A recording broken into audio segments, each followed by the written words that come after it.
It looked to me in some of your sparring videos, you like to work inside versus across or outside. Has that changed any, or is that No, how do you feel? it depends. Depends on what I'm playing with at the time. So I'll If say they're this. I'll say this. I'm not a kicker. I don't kick very often, or very, kind of any kind of elusive type kicks. In my perspective, I guess, if you will, right? Some other folks think some of the things I do with them are tricky. So my Mhm. arm range is kind of my range, and I know I can make myself long. I can do a lot of different things, but it really is just me playing around with different people, different statures, different energies. Some people are more aggressive, some people are more agile, some people move more, some people. So when I attack it, I just really want to go as much as I can to get into pushing hands range. And if I have to come back out, I'm okay with it, right?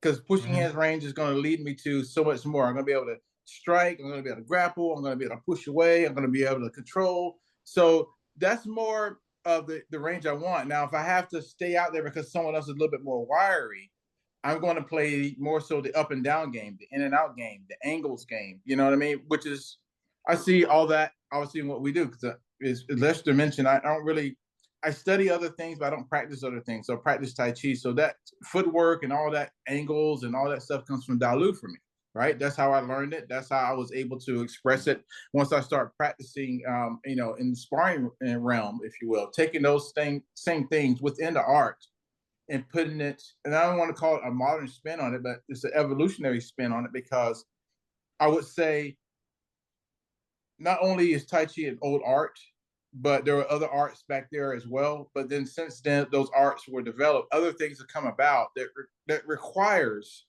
alterations to the way that you engage with things. Some of the same things that were experienced there and then are not weren't experienced. Experienced now weren't experienced then. They weren't even there. Even the exposure of the way people move their bodies in certain ways, right? So we have to take in consideration, true reality, right? Because we've seen it even probably in our time here on Earth of how even within the bodies of people, how things have changed, and right. If you go back to, we'll say even just the 90s, right? Just the 90s, there were far less MMA fighters than there are nowadays, right? Would Mhm. you say that? And now, would you take that in consideration, this as a little small subset, if you want to call it that, within the martial arts world, right? That small little subset that was there to now is massive. Like you can't go anywhere without seeing anybody with cauliflower ears, right? You know what I mean? Like or a shirt that represents some jujitsu or arena. Back in those days, they didn't have that kind of following, I guess, if you will. Where I know for me, when I say that, I was like the before I got into practicing martial arts, it'd be like, oh, those karate guys over there, or those guys over there. Now it's like it's so immersed into society, it's hard to kind of break that down. Now take that back to their time. How many different varieties of people you think really were involved into the arts as such, right? And had exposure to the arts and had the ability to practice the arts, so that they had so many of these diverse styles. Because if you keep in mind, let's think about this, right? If you're creating a fighting style that's different from this other style of fighting, right? That means you're creating something that you think is going to be unique to practice, to do, to develop, so forth and so on, right? So if that's the case for this style here and this style here, as you're developing styles, there's going to come to a point where they're going to have so many styles that start going to mesh and everybody's going to start to look and take things from each other. But at some point in time, it's going to be where you're still going to have, I see that style there, I see that style here, I see that here. And as you talk about it nowadays, when you have people that fight, people, say mixed martial arts if you want, they pick and choose what they like and what they don't like. And now the styles are all amalgamated. Um, when you're looking at what I guess express for Tai Chi, I try to be a purist and say, well, my stuff, even though it may look like this, I can show you a direct line from Dalu from this. I can show you a direct kind of relation to this particular posture in this form movement, right? and being able to show that direct link. But now I'm able to take that same stuff that was, practiced way back then, where they maybe didn't see somebody who was used to going to the ground. Are you seeing someone that's doing savate? It's like you have these long, sharp kicks, and you have, all these different variety of styles over the course of hundreds of years that's grown. That means you're gonna have to take your same style and adapt to the way people move their bodies as well. Because there's a big cultural shift as to what people are doing within themselves, right? So if you take that in consideration, when you're looking at how people start to get more informed about how to move their body and how to do things, you also can't stay stagnant in the way that you move and the way that you do things, and particularly if you're looking at it from a martial arts perspective, right? But even as a person, trying to stay not necessarily up with the Joneses, but in a way in my body, I'm trying to stay. I'm trying to keep my body as active and as functional as it was 10, 15 years ago. so that means I'm going to always constantly have to learn more and understand more, and also be able to willing to accept other things outside of my knowledge realm, outside of my art, even to understand it. Like, oh, that's that. How does that relate? Oh, it doesn't contradict anything that I'm doing. It kind of supplements it because it's based on the same thing I'm doing in my art itself. I just never had maybe even that understanding or that exposure. Let's back up a little bit. Sure. I believe I heard maybe you started when you were 25 in Tai Chi. Yes. That sounds about right. Uh-huh. What got you started? Well, what was the motivation? There's an old school motivation and a one modern and current to that time frame, right? So the old school motivation was the Shaw Brothers films back in the 70s, and I wanted to only learn a Chinese martial arts, and I had around me. I'm from Fayetteville, North Carolina, so it was a bit military town. So they had like some other Asian representation there. So they had like Taekwondo there. They had different varieties of karate there. But because of the movies, I was so engaged in learning and so intent on learning Chinese martial arts, like I saw in the movies, right? And that didn't happen until I was in England, and I had this book on Chinese on martial arts, actually. And I still have it to this day, on martial arts, and it talks about all different styles of martial art. And Tai Chi was one of those in the book. And I remember reading it and getting a rough idea of what it was about. It talks it up very big as being like one of those elusive type of martial arts that takes a long time to learn and master. And they had a little bit of I'll probably go grab it in a little while, but anyway, so I was like, oh, cool. Then I saw a little tag when we were downtown in Harrogate, England, on a person teaching Tai Chi. And I was like, hey, that's like in a book I was reading, huh? And so my ex-wife and I took a tab. We called the guy up. And I went to his class. He did a little kind of demonstration on me, a little push, and I go backwards, like, what the heck just happened type thing. And then I started. That was my Tai Chi journey starting right there. And he wasn't a Tai Chi martial artist per se. I learned so much from, his name was Bob France, from him in Qigong practice, and also the Yang style. We were doing Chin and Ching and also the traditional Yang style. He also taught me a Yang broadsword form as well. But his teaching was very, very detailed, very kind of, the small amount of movements as possible and get it right. Then we'll move on to the next one. So we're an hour and a half, and all we did was like step open and raise arms. All right, go back to the beginning. Step open, and that was an hour and a half, each time around. Then I got the hold the ball posture, I guess, if you will. Right. So that was my journey. And then eventually I told him I was in the book I have. I also saw a martial art called Bagua that I want to learn one day. And he goes, oh, I have a friend of mine that teaches Bagua. And then he introduced us and put us together based on my interest in Bagua. But he asked me, hey, how's your Tai Chi looking? And I said, how's your Tai Chi look? And then so I did a demonstration of my Tai Chi. And he says, in the literal words, your Tai Chi sucks. I'm not teaching no Bagua until your Tai Chi gets any better, till you learn better Tai Chi. So he started teaching me Tai Chi as well. And so I did an interview long ago, and he was talking about his history of things. And this was David Nicholson, and his pathway and what my lineage is, and all the things that he learned and who he learned from, who was eventually passed on to me. Some of the people I practiced with as well. But So he was the one to kind of like mold me more in the, one of the martial aspect, but they both brought so much to the table on both sides of the table. I guess you want to say within the practice of Qigong and Tai Chi. Dave and I were really kind of, hell bent on proving Tai Chi as a practical martial art.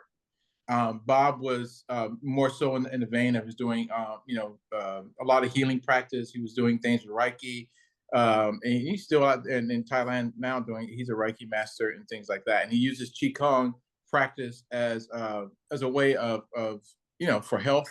And he would do certain things like off the cuff in class. But we would see Bruce Francis seminars on Qigong and stuff like that. And this guy back in the day by the name of Michael Shea that was kind of really well known in the UK, because I was in the UK at the time. And all this stuff that I was gathering from both of these people is what eventually let me propel in Tai Chi as being a purist, because all the stuff that eventually started being able functional things that I could start doing. And I was like, oh man, this stuff really does work, right? So I've never been a unhealthy person.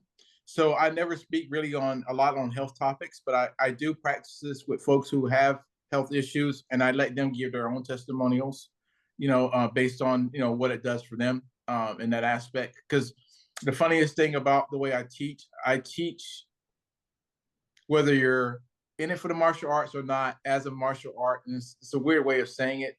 But what I mean by that, I drill my students to death. I have my seniors. Well, one of our drills is just getting up out of the chair. So you put your hands in front of you like hold onto a pole. And I want you to launch yourself up, but I want you not to lean forward to bring your weight forward. I want you to be able to have your feet, so you're sitting in the middle of the chair, your feet are flat, your feet are not tucked back, so your shins are perpendicular to the floor, your back is relaxed, but it's not relaxing on the back of the chair because you're not, close enough in the back to get there. So I'm making you be in your legs. I'm making you kind of stay in your legs, but we're going to drill you standing up. And now once we do that enough times, now we're going to use that same way of you sinking your hips down like you're going to sit on the chair. That's going to be your posture. Now, I want you to be able to feel your weight in your legs now as you move. So now you got that support that you've already been building up for just staying up in a chair. So it's like. So in regard to Tai Chi as a form of self-defense, so not coming from a fighter's perspective. Sure. Someone is looking for a self-defense system. What would you have to offer them in regards to that? What do I have to offer them? I'll probably to offer them the same thing I would do if somebody's going to be sports fighting, or the same as those who are coming to me for the doctor told them to come for good rehab for them. I teach it the same. I don't really kind of change. I teach at the university, right? I teach for the kinesiology program here at one of the universities, and I have students in my class from all walks. From they're on the swim team, they're on the basketball team, they're 3D programmers, whatever, right? So I teach them all the same, but we practice all the same drills, all the same kind of applications that we would do a lot of partner work so you understand balance. And then I'll tell them how it relates to anything, other thing that they're doing. Teaching him how to do right crane spreads his wings. And we're doing the 24 form, right?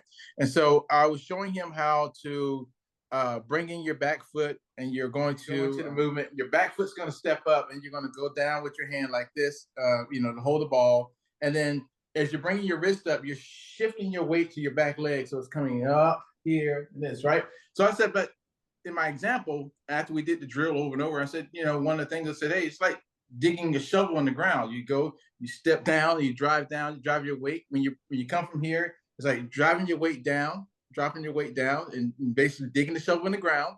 And now you're not going to just pull the shovel out. You're going to lift it up, throw it over your shoulder. You're going to dig down, lift over your shoulder, dig down. And so he's telling me, hey, that drill you told us about? And I did try that. And I was out there in my yard. I had to make something I was putting in the backyard. He goes, I was there for 6 hours using that technique you showed me. So it's like, okay, George. And so my point being is that I don't really change much. Obviously, I give a martial perspective and a fighting perspective about alertness, but I do that in my classes anyway. I literally have a drill beginning of my class. I usually try to get the biggest guy in my classroom to do it. and and I'll usually get a person. I'll say, all right, what I'm going to do, I want you to get behind me, and I want you to push me as hard as you can, and I want to show you thing about balance, I guess if you want to call it, right? And then what I'll do is I'll get in front of the person and I'll cross my arms in front of me. And first thing I'll do is I'll look down. I'll put my head down like this, right? So with my head down like this, they'll push me. Usually the first time they push, they're a little bit apprehensive, so it's not very hard. I said, no, give it all you got. So when they push me, because my head is down, my body automatically goes a downward angle, right? Because my head is pointing down, my head is going to lead where I'm going, right? So and usually I catch myself with the hands, and you hear a few ahs because it goes really hard. And then I'll get back up and I'll do it again. Except for this time, I'm going to take my chin, I'm going to lift it up like such, right? And I'm going to have them push me again. And so when they push me, obviously my chest goes forward, and then my head casts down, right? Because my head is back. It's going to kind of keep it in that direction. Then the third time, I will stand in front of them, and I will look just my head, everything's on the peripheral, my chin is balanced, tucked in like it's supposed to, all the postures all the same up here, nice convex chest and a round back and things. And then I'll get pushed and they watch me skip across the floor, right? And they're like, oh, whoa, what? And then I say, okay, that's cool, right? Yep. All right, now you guys are going to do it. Because whatever I do, I want to show them that they can do it too as well, right? And then what it represents, right? And that becomes going to be in a self-defense environment. You want to have your eyes so that you can see what's all around. You can engage with things. Sometimes just giving somebody a look shows them that you're alert or you're aware or you see their presence. That makes you less of a prey. You know what I mean? So that takes away that whole kind of surprise, because you're engaging with your eyes. You're checking out, seeing what's going on. That person's looking, that person's paying attention, if you will. And that's one of the key things in self-defense, if you will, right? Totally different, because then you got to take in, again, like I mentioned earlier, about statures. How tall someone is, how big someone is. And the key thing you have to take in is the mindset. I always tell folks, particularly if they want to learn self-defense, for me, is that you got to have the same mindset or the same energy on saving your life as the person who is attacking you, right? So really having those understandings from within your mind of what's capable, right? And that goes on both sides. What's capable for another person and what's capable for you. Just going back to the artist analogy, they're great skill sets and tools to have. Like, oh, look, I have a Chinese feather brush. Oh, I have this charcoal over here. You have all these kind of ways of crafting out your art, right? Some people are better at different mediums than others, right? But if you have all of these tools in your art box, you may do a portrait today, or you may do an oil painting tomorrow. What's necessary? What's necessary for the job?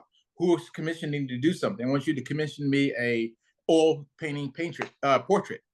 That may be totally different when someone says, hey, yeah, I need a logo, a two-color logo. You know what I mean? So different skill set, different kind of tools are needed.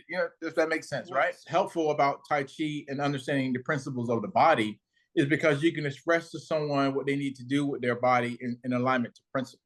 Okay, that's the reason why you have the Yang Lu Chans, you have the Wu style, the Hao style, the Sun style. Even then, when you get into the different lineages within the Yang style or the Chen style, there's different kind of way that people may do their thing within their practice, because they have different attributes and they have different body types and things like that. So you're going to have to really connect with that when you're trying to teach with people, and when you're trying to learn also, you also have to take into consideration. One of my things my teacher Dave would always tell us, like, hey, don't ever think I'm trying to make a carbon copy of myself for you guys, right? You're not going to be a carbon copy of me, because some of the stuff I've learned, you've never even been exposed to, right? And my body type is different and so forth and so on. So, and I've been into fights and things like that. So it changes. You know what I mean? You can't expect that from people. So you have to have that understanding when you're teaching self-defense, for sure.